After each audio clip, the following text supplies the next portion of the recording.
उस बेटे को गर्व होता है कि मेरी माँ मेरे पिता के जाने के बाद। दोस्तों, आपका स्वागत है अनमोल साथी टीवी चैनल में। आज हम इस वीडियो में बताएंगे कैसे सही जीवन साथी चुना जाता है। उसने किसी दूसरे पुरुष में मन नहीं लगाया, अब दूसरे के पास जाए तो उसका बेटा क्या सोचेगा। ये बातें बहुत धर्म की हैं। सरकार तो कुछ भी राइट दे रही है, कानून तो में सब राइट दे रहा है। तो कानून तो आज बना है साहब, 1950 में संविधान लागू हुआ है। क्या 1950 के पहले देश नहीं चल रहा था? क्या 1950 के पहले सिस्टम नहीं था? क्या 1950 के पहले तुम्हारे नाना नानी दादा दादी नहीं थे? आज के 100 साल पहले बताओ कौन तलाक लेता देता था? पहले शादी होती थी सदा के लिए।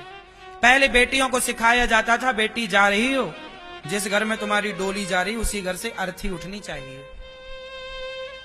हाँ या ना? आजकल तो मां फोन लगाती है, बेटा 3-5 करे ससुराल वाले तो बताना, गुंडा भिजवाऊंगी। ये तो मां है।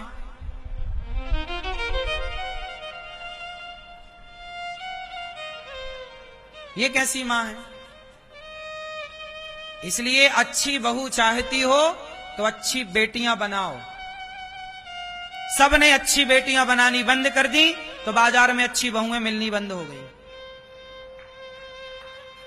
बेटियां ही बहू बनेंगी, टपकेंगी नहीं बहुएं आकाश से।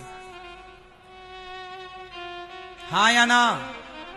इसलिए पतिव्रता बनो। हमारे यहां राजा राम मोहन राय ने सती प्रथा बंद की और कुछ लोगों ने बाद में विधवा विवाह कराने स्टार्ट किए। ये भी एक परंपरा है, पर शास्त्रीय परंपरा नहीं है। देखो, धर्म की दृष्टि से देखा जाए तो दूसरा विवाह गलत है, पर व्यवहार में अब 25 साल की लड़की विधवा हो गई, 20 साल की लड़की विधवा हो गई, माना कि अब उसका तो पूरा जीवन पड़ा है। तो समाज के लोगों ने सोचा कि अब ये कहां जाएगी, कैसे रहेगी, अकेले कौन इसका साथ देगा, कहीं कल को कोई इसे नोचने ना आ जाए, कोई परेशान करने ना जाए, तो वो सेफ रहे। इसलिए उसे एक अच्छे लड़के के साथ दूसरा विवाह। तो ये एक व्यवस्था है समाज की, जो कि व्यवस्थाएं बिगड़ रही थी तो बना दी। इसे भी आप गलत ना समझो, लेकिन ये विचार करके कि फिर उस दूसरे के साथ निभाए। अब दूसरा भी यदि मर जाए तो फिर तीसरे की तरफ ना देखे, फिर तो ये धंधा हो गया। कई लोग तो 4-4 तक चली जाती है, एक नहीं, दूसरा नहीं, तीसरा नहीं, चौथा नहीं ले। चलो, पुनर्विवाह हमारे यहां एक ठीक है। अब धर्म तो आज्ञा नहीं देता, पर ठीक है, समाज आज्ञा दे रहा है तो कोई बात नहीं, समाज की बात मान लेते हैं। बात समझ में आई? धर्म आज्ञा नहीं दे रहा है दूसरे ब्याह की, पर कौन आज्ञा दे रहा है? समाज। तो चलो समाज की बात मान ली जाए, ठीक है। यदि कोई 20 साल में, बहुत सारी लड़कियां ऐसी भी हैं कि 20 साल में भी विधवा हो जाती हैं, 25 साल में, तो वो भी विवाह नहीं करती, पर कुछ लड़कियां कर लेती हैं। तो अपनी अपनी जगह दोनों सही हैं, हम गलत किसी को नहीं कह रहे हैं। लेकिन जो आज हर गली में जो तलाक चल रहा है ना, ये साहब गलत है। भाई कभी इक्का दुक्का सुनने को मिल जाए, तुम्हारी गिलास में कभी एक आध मक्खी गिर जाए तो ठीक है भाई, कभी हो गया। अब रोज तुम्हारी गिलास में मक्खी पड़ी है तब तो सवाल खड़ा होता है, रोज काहे पड़ रही है? समझ में आ रही है बात? कभी कभी का तो सब माफ है, पर रोज का माफ नहीं है साहब। अब हर आए दिन तलाक चल रहा है।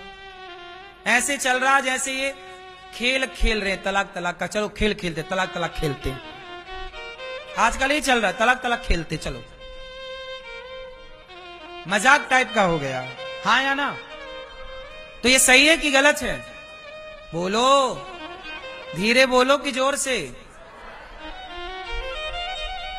चलो, तो भगवान करें आपकी बेटी बहुत संस्कारी हो। हम बात कर रहे थे सीता मैया की, कि कौन जानता था कि उन्हें जंगल की लकड़ियां काटनी पड़ेंगी, पर समय आया। आप भी बेटियों को तैयार करो हर हाल के लिए, उन्हें रिश्तों में रहना सिखाओ कि कैसे सास के साथ रहा जाता है, थोड़ा कठिनाइयों से गुजारो। जिसके जीवन में सरलता है, कठिनाई नहीं है, वो कच्चे हैं, कमजोर हैं। जिस व्यक्ति ने जितना स्ट्रगल किया होगा, जिस व्यक्ति ने जितनी चुनौतियों का सामना किया होगा, वो व्यक्ति उतना मजबूत होगा। और जिसने कोई चुनौतियां नहीं सामना की, वो कमजोर होगा। बोलो हाँ। इसलिए आप अपनी बेटियों को अपने घर में हर चुनौतियों से गुजारो, ताकि वो आगे वाले आने वाले हर चुनौतियों के लिए वो तैयार। यही तो शिक्षा है। आजकल शिक्षा का मतलब केवल कागज की डिग्री है। बड़े बड़े पढ़े लिखे लोग आत्महत्या कर लेते हैं। आईपीएस आईएएस लोग आत्महत्या करते हैं कि नहीं? बोलो हाँ। ये तो पढ़े हैं ना। जज ने आत्महत्या कर ली, एडवोकेट ने आत्महत्या कर ली, इंजीनियर ने आत्महत्या कर ली, और आईएएस आईपीएस ने आत्महत्या कर ली। काहे कर ली भैया? तुम तो पढ़े थे, सारी पढ़ाई पढ़े थे, कानून जानते थे, काहे आत्महत्या कर ली? क्योंकि तुमने डिग्रियां तो प्राप्त की साहब, तुमने रिश्ता चलाना नहीं सीखा और तुमने हर हालात में प्रसन्न रहना नहीं सीखा।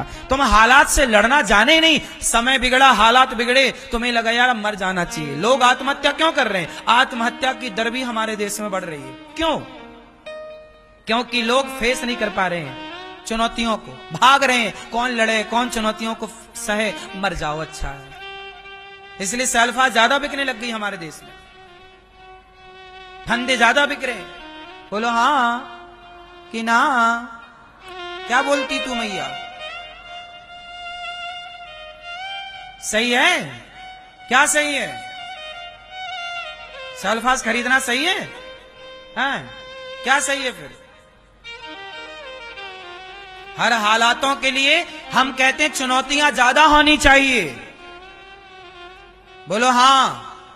अपने बेटा बेटियों को चुनौतियों से गुजारो। चुनौतियां ना हो तो क्रिएट करो, बनाओ चुनौतियां, तैयार करो। कमजोर होंगे बच्चे, मर जाएंगे, आत्महत्या कर लेंगे, ना झेल पाएंगे ये समाज का। जब ये अभी देखो तुम्हारे बच्चे हैं, कल को ये जब इन्हें पे गृहस्थी का लोड आएगा, जब ये गृहस्थी जिएंगे और कल को कोई तनाव हुआ तो क्या उस तनाव को झेल पाएंगे? क्या उसके लिए तुम्हारे बच्चे तैयार हैं? फिर कैसे माँ बाप हो? क्यों नहीं तैयारी करा रहे हो? हर हाल में प्रसन्न रहो साहब। सुख दुख आएंगे जाएंगे, हालात बनेंगे बिगड़ेंगे। हर व्यक्ति के हालात बनते और बिगड़ते हैं। समय अच्छा बुरा सबके साथ होता। एक आदमी का नाम बताओ, राम जैसे हालात किसके होंगे? सीता जैसी कोई नारी होती तो मर जाती। बोलो हाँ। जंगल में तुम्हारा पति छोड़े आवे, लेकिन धन्य सीता मां पिता के पास नहीं गई। आज की छोरी होती फोन लगा देती, सुनो सेना भिजवाओ, आक्रमण करेंगे अयोध्या में। क्योंकि सीता मां के पिता भी पावरफुल थे।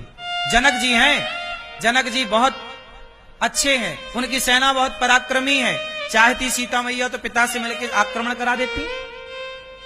क्यों भगाए हमें घर से? क्यों? क्या क्या आज की तो कोर्ट केस कर दे।